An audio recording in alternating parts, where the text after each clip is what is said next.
En primer lugar, gracias al Instituto por cursar la invitación a participar en este seminario sobre el paisaje y especialmente a Sebastián Celestino y a Esther Rodríguez por hacernos extensiva esta invitación para hablar de un tema profundamente interesante desde nuestro punto de vista, como es el paisaje como creación cultural a lo largo de la prehistoria, ¿no? Yo voy a centrarme en hablar de un espacio muy singular, tanto a nivel patrimonial como a nivel de la gestión también, que es el Barranc de la Baitorta y su entorno inmediato. Voy a hablar del arte levantino, una manifestación cultural muy particular que tiene en el territorio del Almaestrat y más concretamente en el Barranc de la Baitorta uno de sus núcleos principales. La Baitorta es un espacio, un territorio y un paisaje importante para hablar de muchas cosas, para hablar de gestión de patrimonio y también, como no, para hablar de una parte esencial de la prehistoria como es el proceso de neolitización y cómo este proceso imprimió marcas indelebles en el territorio. Estamos viendo una imagen de este espacio, un barranco, el propio topónimo, Baitorta, nos da una indicación de qué se trata. Baitorta es la traducción, si podemos traducir un topónimo, sería el Valle Torcido, ¿no? Realmente es un espacio de orografía accidentada, con numerosos meandros, muy singular en la geografía del espacio y eso mismo lo convierte en un lugar especial, ¿no? La Baitorta fue también el lugar que originó una propuesta a nivel patrimonial muy importante como fue la declaración del arte rupestre del arco mediterráneo como Patrimonio Mundial de la UNESCO. Hay que remontarse al año 1994, cuando desde la Generalitat Valenciana se propuso que el Barranc de la Baitorta entrara en la lista del Patrimonio Mundial. Justificaban esta propuesta el hecho de ser un conjunto clave para la comprensión del arte levantino y también, como no, la necesidad de articular un modelo de gestión eficaz para poner freno a los numerosos problemas de conservación que padecía este enclave, muchos de ellos ocasionados por la presión turística que se había producido en este lugar y que estaba ocasionando graves problemas de deterioro. Esta iniciativa, exclusivamente de la Comunidad Valenciana, se extendió al resto de las comunidades del arco mediterráneo que tenían en su territorio también manifestaciones de arte rupestre levantino, ¿no? Es decir, Cataluña, Aragón, Castilla-La Mancha, Murcia y Andalucía. Realmente fue una empresa complicada porque, en fin, era trabajar 6 administraciones en un proyecto común, pero bueno, se creó un equipo bastante riguroso a la hora de desarrollar el trabajo y se planteó un expediente conjunto. La petición para declarar Patrimonio Mundial el enclave del arte rupestre del arco mediterráneo se fundamentaba en 4 aspectos. El primero de ellos, la fragilidad del arte rupestre conservado en este espacio, un arte rupestre mayoritariamente situado en abrigos al aire libre, lo cual genera problemas de conservación muy rigurosos. En segundo lugar, la vulnerabilidad. Esa condición de arte rupestre al aire libre lo convierte en un arte especialmente sensible a la actividad humana, a las transformaciones del paisaje o a la propia acción directa contra su conservación, ¿no? El segundo aspecto que se consideró para justificar la declaración fue el valor de los paisajes en los que se incluía. Ciertamente, hablar del valor de los paisajes en un territorio tan extenso era complicado, pero se circunscribió al entorno de protección de estos abrigos, de estos núcleos, que conservaban valores sustanciales importantes. En la misma medida, se planteó que un elemento básico para justificar esa declaración era el valor documental del arte levantino. El arte levantino, como más adelante veremos, es una expresión gráfica prehistórica que tiene como principal característica la construcción de escenas. No podemos hacer una lectura integral de las escenas porque en muchos casos habrá aspectos simbólicos que las puedan enmascarar, pero en cualquier caso es un rasgo particular que lo diferencia de los restos de los estilos artísticos. Y es un documento que permite lecturas muy completas acerca de las sociedades que lo generaron. Y finalmente también se argumentó que el arte rupestre levantino se conservaba en espacios rurales que en los últimos decenios habían sufrido un proceso de deseconomía respecto a las zonas urbanas y que este arte, este patrimonio, podía ser un elemento fundamental para el desarrollo de estas zonas, ¿no? La propuesta supuso hacer un inventario completísimo de todo el arte rupestre inventariado. Hay que decir que el estado de los inventarios en aquel momento era deficitario y se tuvo que poner en marcha una metodología común para articular esta propuesta. El gran expediente llegó a UNESCO en el año 97 y finalmente en diciembre de 1998, en la Asamblea General de Kioto, se decidió que efectivamente el arte levantino era merecedor de la consideración de patrimonio mundial.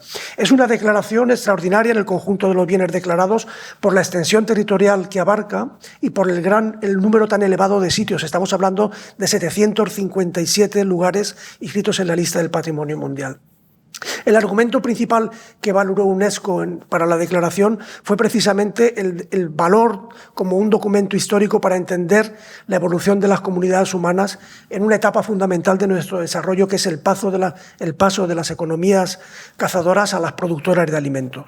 Y esto entra un poco en el debate también de qué es el arte levantino y qué representa, ¿no? Bien, el arte levantino, el propio nombre no lo sitúa, es un arte situado en el Levante peninsular.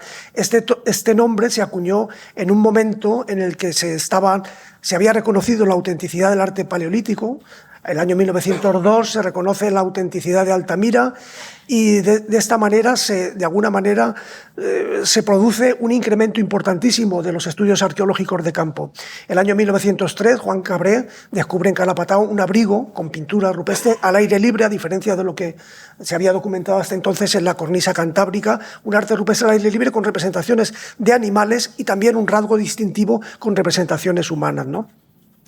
Paradójicamente, este conjunto fue el primero que sufrió un gran deterioro y hoy las figuras de Calapatá se pueden ver arrancadas en el Museo Arqueológico de Barcelona. Fueron sustraídas del abrigo precisamente con la intención de intentar conservar un patrimonio que se veía que era muy difícil conservar in situ, ¿no?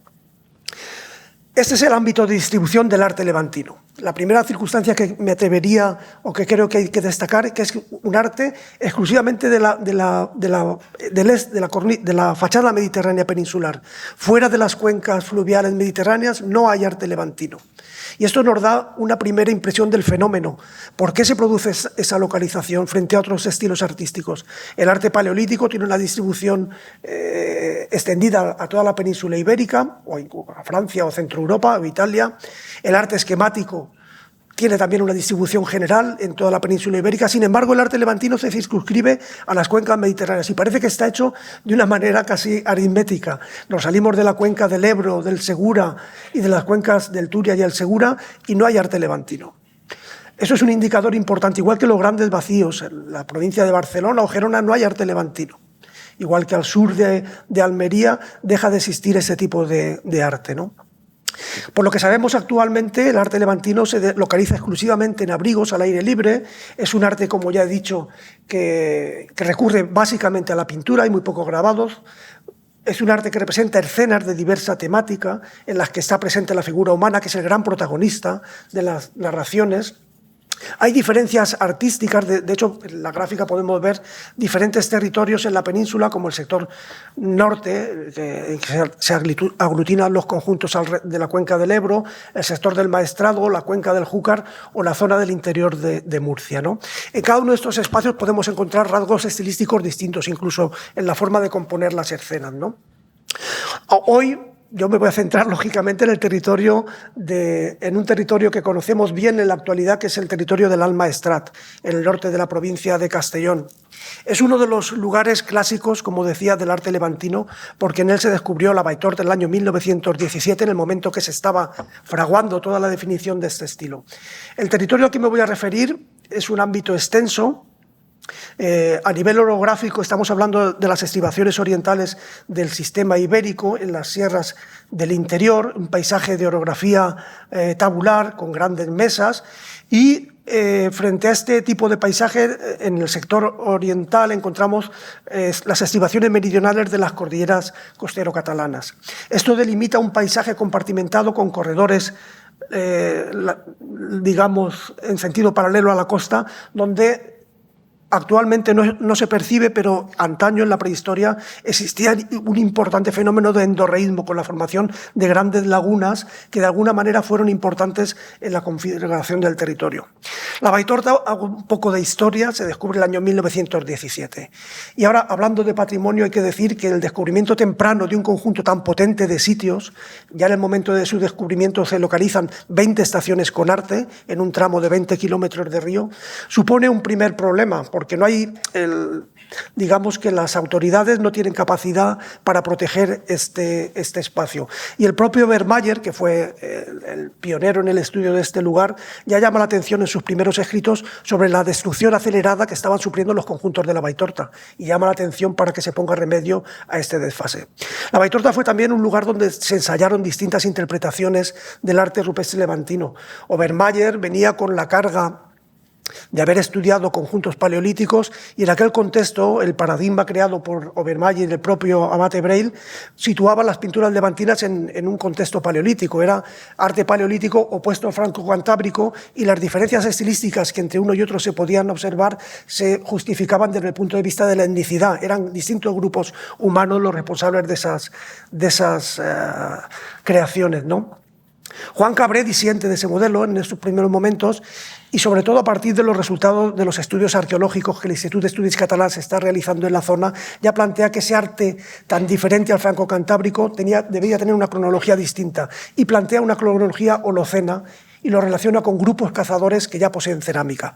Ya estamos hablando de un contexto cultural que con el tiempo pues, se ha podido llegar a discernir que efectivamente iba en esa dirección. En el año 34 se descubre otro gran conjunto inmediato a la Baitorta, que es el conjunto de Covarremigia y el Singre, el Barran de Gasulla, y ambos se convertirán a partir de ese momento en el núcleo fundamental del arte levantino peninsular. En la historia de los descubrimientos hay que referir a partir de los años 60 los trabajos de Eduardo Ripoll y Antonio Beltrán, que hacen trabajos de síntesis de todo el arte rupestre peninsular. A partir de los años 70 las intervenciones de Ramón Viña y Elisa Sarriá, que actualizan el registro y generan nueva información sobre los trabajos. Y a partir de los años 70, las investigaciones de Carmen Olari y Francesc Gutsis, desde el recién creado Servicio de Investigación Arqueológica de la Diputación de Castellón, que introducen también el contexto arqueológico como una parte fundamental para entender el arte rupestre, ¿no? Ya en los años 90, después de la creación del Museo de la Baitorta, en el propio barranco, se inician nuevos proyectos de estudio con prospecciones desarrollados por el Instituto de Arte Rupestre y por la Universidad de Valencia.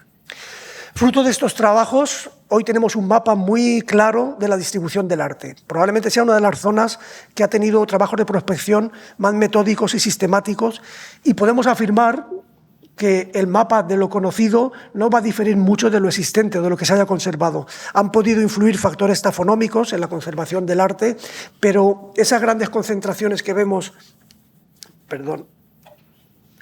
en el núcleo... Ahora, esto sería el Barran de la Baitorta y el núcleo de Covarremigia, no sé si exactamente.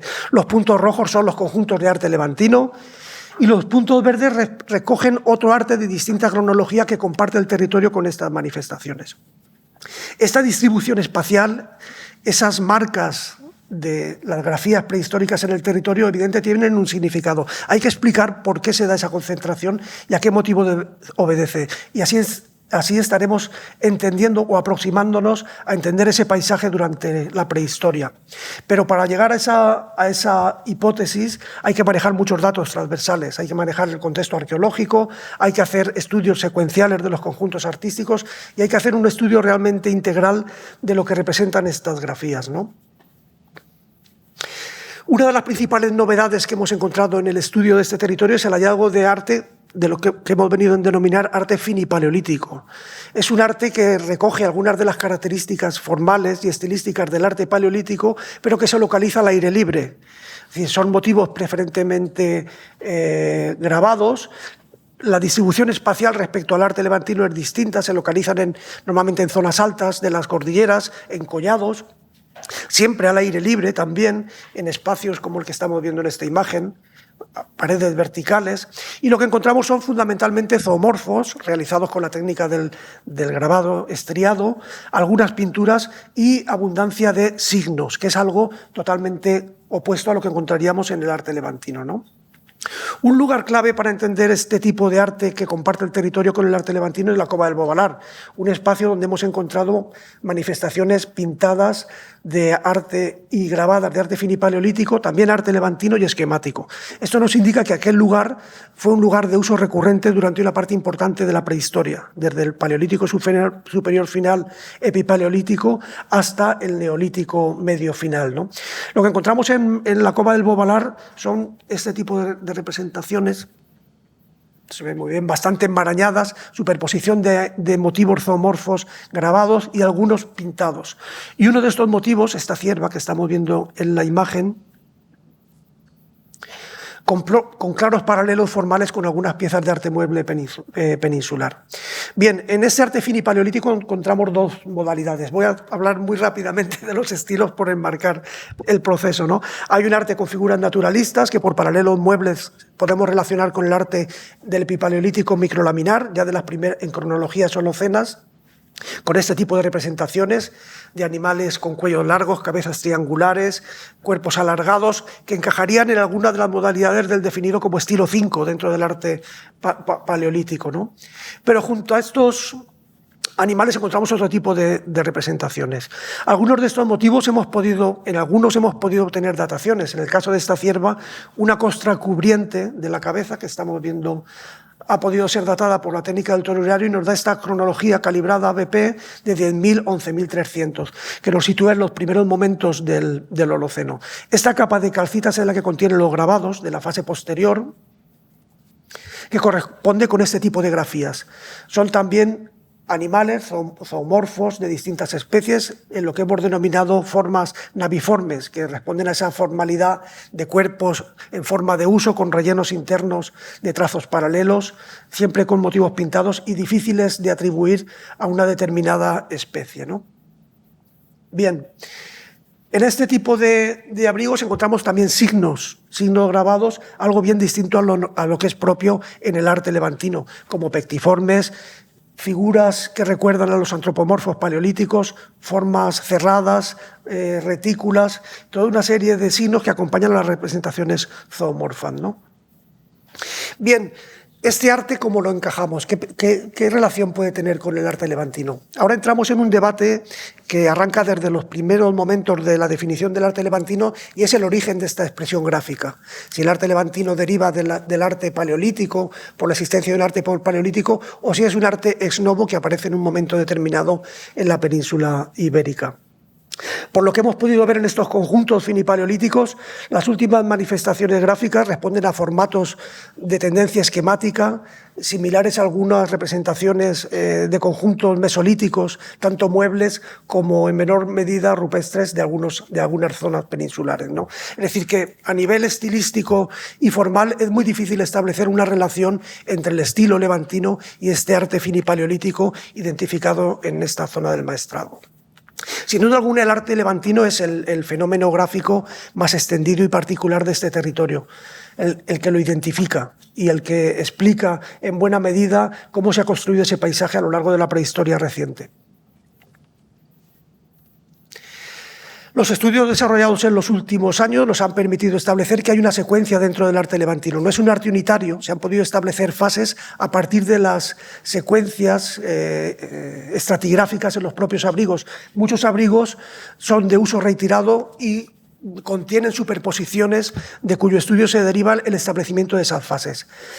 Inés Domingo, en los trabajos desarrollados en la Baitorta, marca esta serie de fases estilísticas en las que las más antiguas corresponden con el formato de figuras tipo centelles, son figuras clásicas las que Obermayer en el estudio de la Baitorta llamaba paquípodas, figuras de piernas gruesas, con mucho movimiento, con una gran profusión de detalles en la indumentaria y en el armamento, a la que sigue una fase más estilizada, la fase civil, la fase Mar del Josep. Han cogido los nombres de los distintos abrigos donde se localizan hasta finalizar en la fase filiforme, que es la de cronología más reciente. Estamos hablando de un lapsus cronológico, entendemos que amplio, aunque no podemos cuantificarlo porque no hay dataciones absolutas que lo permitan, ¿no? Y en la misma medida que hay diferencias estilísticas, también hay diferencias en los temas que se representan. Cuando hablaba del arte levantino, hablaba de la importancia de las escenas. Y aquí tenemos un repertorio gráfico fundamental para entender muchísimos aspectos de las comunidades que lo crearon. Un primer aspecto que hay que resaltar es que en las fases antiguas del arte levantino, el grupo se representa a sí mismo. Y no solamente el grupo, sino dentro del grupo hay representaciones de carácter individual.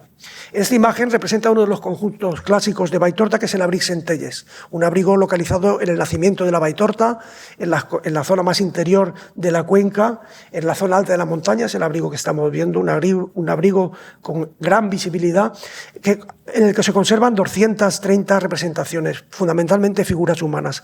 He querido traer esta porque es un efecto clarísimo de lo que estamos hablando. En ella vemos un grupo de 7 personas. En la línea superior vemos 3 figuras masculinas. La que va en primer lugar porta un arco de doble curvatura, el tipo de arco apropiado para cazar o enfrentarse en terrenos abiertos, en terrenos despejados. Apenas porta adornos. La que la sigue tiene un tocado distinto, un peinado abultado con unas plumas o tocados en la cabeza. Ya estamos marcando una identidad distinta a la de la primera figura. Y esa figura lleva 2 arcos, es una circunstancia extraña en el arte levantino. La tercera figura no lleva su arco, como es propio de las figuras humanas masculinas, sino que va cargado con 3 grandes fardos, uno sobre la cabeza, otro sobre los hombros. Efectivamente no puede llevar el arco que lleva su compañero. Parece una lectura muy literal, pero a la hora de comparar estos con otros motivos similares, se puede hacer este planteamiento. Y en la fila inferior encontramos 3 figuras femeninas. Se pueden atribuir como de sexo femenino porque tienen representaciones del pecho. 2 de ellas portan fardos, como mochilas de fondo plano. Sobre las mochilas, unos fardos. A ver, aquí. Estos fardos, y sobre los fardos 2 pequeñas figuras humanas, pequeñitas, que sin duda alguna corresponden a niños, a representaciones de niños.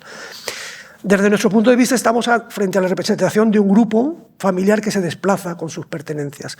La movilidad, el representar la movilidad en estas primeras fases del arte levantino es un aspecto fundamental, no solamente en este conjunto del abric Centelles, y nos está dando una indicación fundamental para entender incluso esa distribución del arte en la Baitorta y dónde se localizan los conjuntos, ¿no? La caza es el segundo tema importante en el arte levantino. Fue el elemento clásico para definir la cronología. En las primeras etapas se pensaba que las escenas de caza solamente las podían representar grupos de cazadores-recolectores.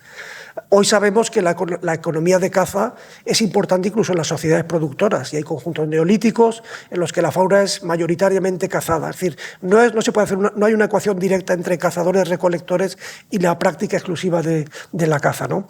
Y en el caso de Baitorta-Gazulla tenemos escenas de caza completísimas como esta del jabalí, asaetado completamente por los arqueros al vuelo, como decía Porcar, en señal de representar esa forma de correr, ¿no? O la clásica escena de la Cova dels Cavalls, donde un grupo de 6 arqueros asaeta a un rebaño, a un grupo de ciervos completo. No dejan ninguno sin asaetarlo. El venado, las hembras, los cervatillos, todos mueren bajo el impacto de las flechas, ¿no? Es también un comportamiento ajeno al comportamiento de los cazadores-recolectores, acabar con una manada.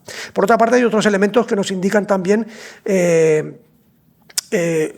pues una información interesante. La propia composición de ese grupo de ciervos nos remitiría a una estación del año, probablemente al otoño, donde un venado ya está con el grupo de ciervas y acompañado de los cervatillos del año anterior, ¿no? Además de la guerra, hay un tema nuevo en el arte prehistórico, casi nuevo, que es el de la violencia, la muerte. Recientemente un trabajo de Guilén y Zamid insiste en esa importancia de la representación de las escenas bélicas en los conjuntos de arte rupestre prehistórico. Y en Baitorta-Gazulla tenemos tanto escenas de ejecución para las fases antiguas, también en las recientes, como escenas bélicas. Este clásico, que corresponde a la escena del civil, nos remite a un grupo de arqueros estilizados de la segunda fase del arte levantino enfrentado a un grupo similar. Son concentraciones humanas muy elevadas. Yo me atrevería a decir que impropias de grupos cazadores-recolectores, sino más propias de grupos productores, ¿no? Y en este caso, además, la figura femenina pierde relevancia. En esta fase del arte levantino, la masculinidad se impone y la figura femenina femeninas pasan a un segundo plano. Y en las fases finales se reproduce el mismo tipo de representaciones, escenas bélicas en las que la masculinidad está presente en los enfrentamientos. Bien, además de estos estudios iconográficos y secuenciales que hemos hecho en la Baitorta, se han desarrollado en la Baitorta, se ha insistido también estos años de una forma importante en conocer las técnicas de aplicación, las técnicas de ejecución del arte, con el desarrollo de analíticas muy completas de los pigmentos. Y nos ha dado información también muy importante, tanto de las fuentes de aprovisionamiento de pigmentos, que se circunscriben a entornos inmediatos de la zona, como a la determinación de los aglutinantes, con información muy interesante incluso para fijar la cronología de las pinturas. Los análisis de Clodoaldo Roldán y Esther López en algunas de las pinturas de Saltadora nos indican que se usó como aglutinante un producto derivado de la leche vacuna. Efectivamente, el ganado vacuno se domestica con el Neolítico y en el contexto del Almaestrat los bóvidos domésticos aparecen en las fases avanzadas del Neolítico epicardial. Eso podía ser un indicador también cronológico de que al menos estas pinturas de esta fase evidentemente tienen una cronología reciente.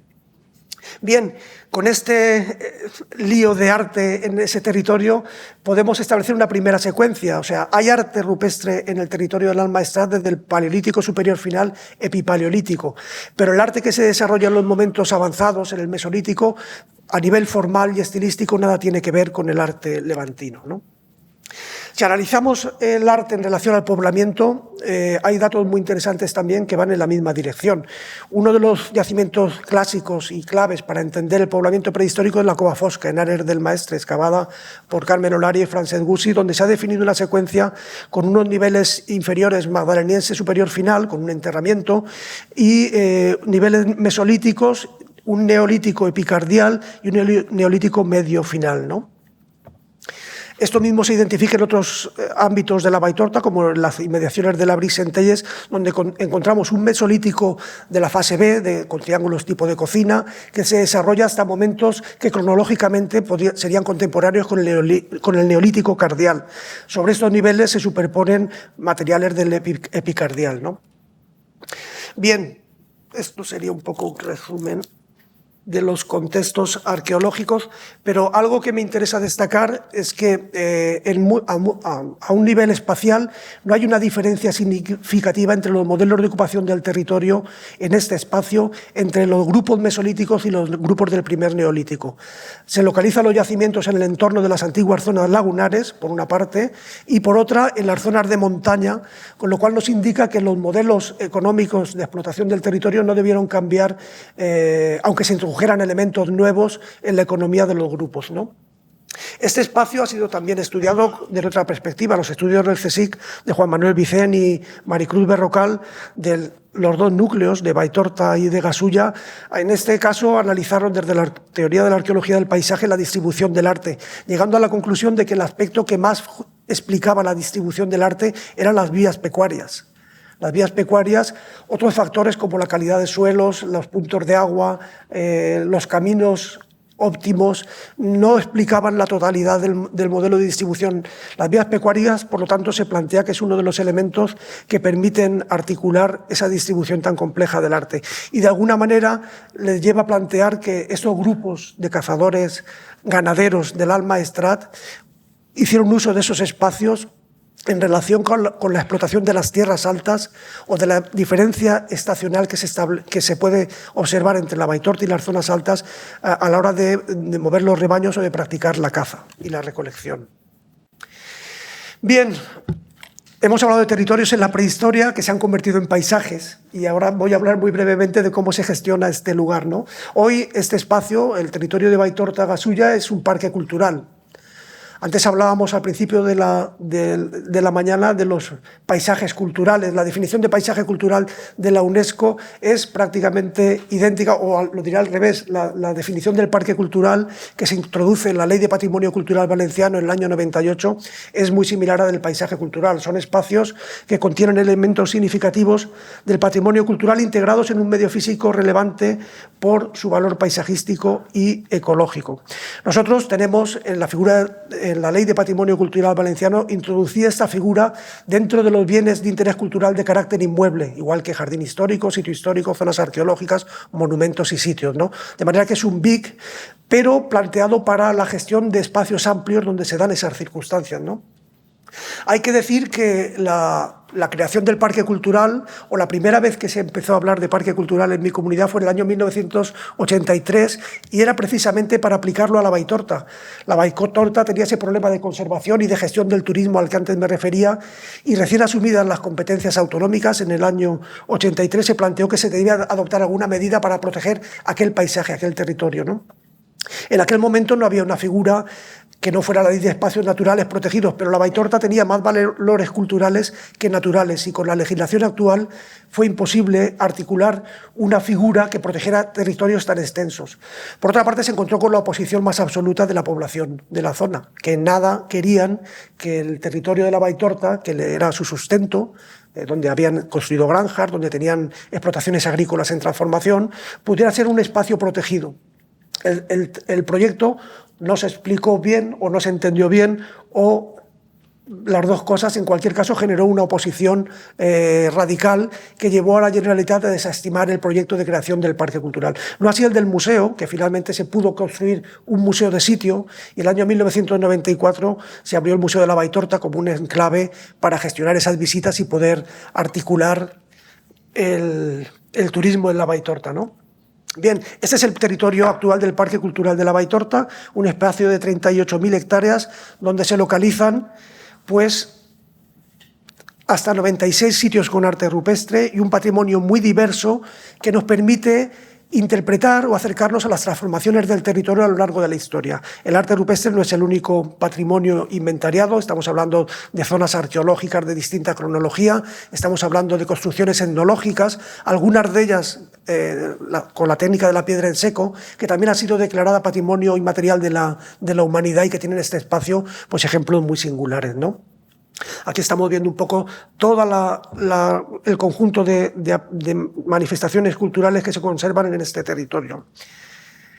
Bien, el parque cultural, la gestión del parque cultural se basa en el desarrollo de un plan especial que, como en todos los BIC, determina los usos y gestiones autorizados en ese espacio. Y algo muy importante en los últimos años, que ha sido eliminar o minimizar el impacto de las grandes obras. Hablamos de parques eólicos, hablamos de plantas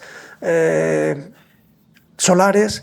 Se ha podido, se ha podido evitar en todo el territorio del parque gracias a la protección de este espacio tan propio, ¿no?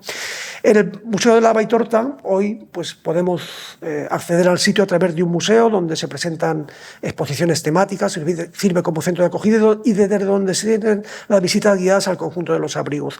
Se ha avanzado mucho también en conservación preventiva con la intervención en abrigos, aquellos que estaban más dañados, y hoy podemos decir que ese paisaje, ese espacio, ese territorio, pues hoy es un lugar de la memoria conservado y pensamos que pueda ser disfrutado durante los próximos siglos. Y nada más. Gracias.